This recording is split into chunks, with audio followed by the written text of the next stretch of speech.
if no, it's question impossible shouldn't to be be what's wrong even with out of your Singapore. parents' I house, think like the doing question that. should be what's wrong with Singaporeans. Yeah.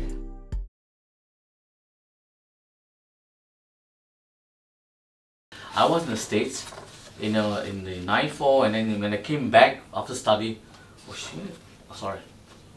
That's alright. Yeah, you know. We're on internet, right? I mean, It's okay. You can say it So, louder, you you don't know. have to apologize. yeah, I mean, I never see so many foreigners in my country. I feel I'm a foreigner. Sure.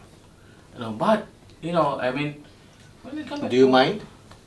I don't mind because I exposed to, and in LA, I exposed to, even in my college, I have more foreigner than the local himself, the Americans. So and then we learn to how to adapt, and then open up, then that's the culture thing. But it's just like your heart could open up. So what is important now? Because I think the Prime Minister has spoken of preserving the Singapore core. So you can increase the population so long as you can preserve the Singapore core. Okay? But with this influx of population, can we do that? What is the Singapore core?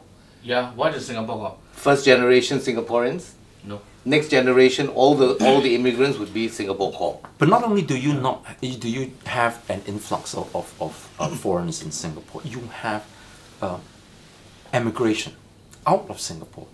World Bank, I think in 2010, figured that 10% of native-born Singaporeans were emigrating. That's a huge number for, and you're talking about when they emigrate, countries that. But they emigrate not because of the overcrowding, but because they're looking for opportunities. Whatever the overseas. reasons So, yeah. are, you have this large number going overseas. Yes. And one of the problems is that in Singapore you continue to have them citing conditions, high cost of living, and the stressful living conditions here. It's one of the major motivating factors for them wanting to relocate. You have these countries that receive them wanting only your creme de la creme, if you will, right? We're losing talent. We're losing. Is that inevitable throughout the world? In all the countries of the world, there will be migration of the people who are mobile? Perhaps. But shouldn't then we be looking at how we can then retain them, attract them enough that they want to stay? As I said, one of the reasons why they're leaving in such numbers is that because of this influx.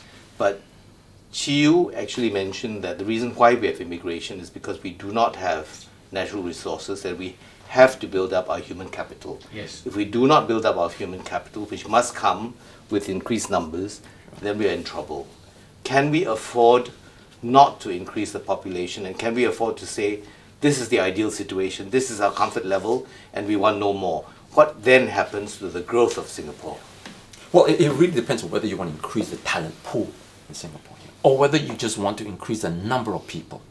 I fear that the government is wanting to increase the number of people simply for the sake, because if you get the more people you have, you're going to have continued GDP growth, right?